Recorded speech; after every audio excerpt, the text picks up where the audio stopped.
ശവം ചമപ്പിച്ചു.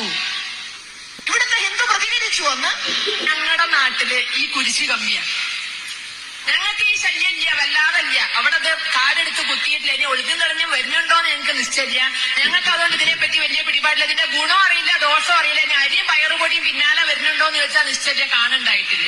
അതുകൊണ്ട് ഞങ്ങൾ എന്നേക്കാൾ കൂടുതൽ നിങ്ങൾക്ക് നന്നായി അറിയാം ഈ വക പ്രവർത്തനങ്ങളൊക്കെ. പട്ടിണിയുണ്ട്, പക്ഷെ ആ പട്ടിണി സൃഷ്ടിച്ചതാര്? അവിടെ പട്ടിണി സൃഷ്ടിച്ചുകൊണ്ട് ഇവർക്ക് വല വീശാൻ, ക്രിസ്ത്യാനികൾക്ക് വല വീശി ഇരയായി നിന്നുകൊടുക്കാൻ വേണ്ടി അവിടെ ഈ പട്ടിണി സൃഷ്ടിച്ചതാര്? അവിടെ മാത്രമല്ല, കേരളത്തിൽ അങ്ങോളം ഇങ്ങോളം പട്ടികജാതിക്കാരെ പട്ടിണിയിലേക്ക് തള്ളിയിട്ടതാരാണ്? ആരാണ് ഇവിടുത്തെ പട്ടിണിക്ക് ഉത്തരവാദി? ആ പട്ടിണി മാറ്റാൻ കഴിയാത്തതിന് കേരള ജനതയുടെ മുൻപിൽ ഏത്തമിടേണ്ടവര് അവിടെ പട്ടിണിയുണ്ട്, അതുകൊണ്ട് കന്യാസ്ത്രീകൾ പോയി പട്ടിണി മാറ്റട്ടെ എന്ന് പറയുന്ന അവിടെ കന്യാസ്ത്രീകൾ മതി. എന്തിനിവിടെ ഭരണം? ഇവിടുത്തെ പട്ടിണി മാറ്റാനും പാവങ്ങൾക്ക് കഞ്ഞി കൊടുക്കാനും കന്യാസ്ത്രീകൾക്കാണ് അധികാരമെങ്കിൽ എന്തിനാ അവിടെ ഭരണം? കേരളത്തിന്റെ സമ്പത്ത് കട്ടുപിടിക്കാനോ? പണ്ടത്തെ പോലെ ഈസ്റ്റ് ഇന്ത്യ കമ്പനിയോ ബ്രിട്ടീഷുകാരോ ഭരിക്കട്ടെ ഇവിടെ? എന്തിനാ ഇവിടെ പാർട്ടി? കന്യാസ്ത്രീകൾക്കാണ് ഇവിടെ പട്ടിണി മാറ്റാൻ അധികാരമെന്ന് ഈ രണ്ട് രാഷ്ട്രീയക്കാരും പറയുന്നുവെങ്കിൽ എന്തിന് നിങ്ങൾ അധികാരത്തിലേറുന്നു? രാജിവെച്ച് അവനവനുള്ള എല്ലാ സ്ഥാനമാനങ്ങളും രാജിവെച്ച് പുറത്തിറങ്ങുക. നിങ്ങളെ കൊണ്ട് സാധ്യമല്ല എങ്കിൽ ഈ പട്ടിണി സൃഷ്ടിച്ചതിന്റെ ഉത്തരവാദിത്വം മാർക്സിസ്റ്റ് പാർട്ടിക്കും കോൺഗ്രസ് പാർട്ടിക്കും ഒരേപോലുണ്ട്. ഈ പട്ടിണി സൃഷ്ടിച്ചത് ബോധപൂർവമാണ്, ബോധപൂർവമാണ്. ചോദ്യം ചെയ്യാതെ 3 പതിറ്റാണ്ടോളമായി ബംഗാൾ ഭരിക്കുന്നു മാർക്സിസ്റ്റ് പാർട്ടി.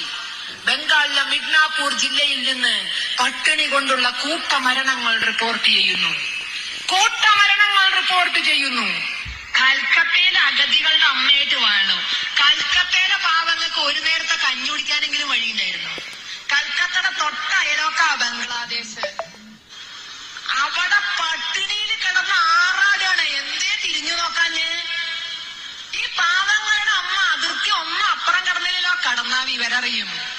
അത് മുസ്ലിം രാഷ്ട്രമാണ്, കടന്നാ വിവരറിയും. ഇവിടെ നിങ്ങൾ പട്ടാമ്പിയിലേക്ക്, എന്റെ നാട് പട്ടാമ്പി ഷൊർണൂർ ഭാഗത്തേക്ക് വരും, നേരം വെളിച്ചാമ്പ് വരണം. തിരൂര്, താനൂര്, പരപ്പനങ്ങാടി ഭാഗങ്ങളിലെ സമ്പന്നന്റെ വീട്ടിലേക്ക് പിച്ചതണ്ടാൻ പോകുന്ന മുസ്ലിം സഹോദരിമാരെ ഞാൻ കാണിച്ചു തരാം. എന്തേ അരിയും പയറും പാൽപ്പൊടിയായിട്ട് അവരുടെ ഇടയിൽ പോവാത്തത്? നേരത്തെ പറഞ്ഞത് തന്നെയാ, പോവാനേ പറ്റുമോ, തിരിച്ചു വരാൻ പറ്റില്ല. ഹിന്ദുവിന്റെ ബോധക്കടൊന്നും അവർക്കില്ല, അവര് വിവരം പഠിപ്പിച്ചു വിടും. അവിടെ ജീവകാരുണ്യ പ്രവർത്തനമായിട്ട് ചെന്നാൽ വിവരം പഠിപ്പിച്ചു വിടും. പാകിസ്ഥാനിലെ വിവരം അറിയാലോ എന്തുണ്ടായി എന്ന്. അവിടെ കുരിശെന്ന് കേട്ടാ വെട്ടാ, അത് കേൾക്കാൻ വേണ്ടല്ലോ. മതേതരന്മാർക്ക് ചെന്ന് നോക്കാൻ വളരെ അടുത്ത നാടാണല്ലോ. ഇവിടെ വലിയൊരു കുരിശുണ്ടാക്കിയിട്ട് ഈ ഹിന്ദുവിനെ ഒക്കെ കൂടി അതുമ്മ തറച്ചു കൊല്ലാന്ന് വിചാരിക്കണ്ട. ആ കാലമൊക്കെ കഴിഞ്ഞു. നിങ്ങൾക്ക് നിങ്ങളുടെ കർത്താവിനെ പോലും രക്ഷിക്കാൻ പറ്റിയില്ല.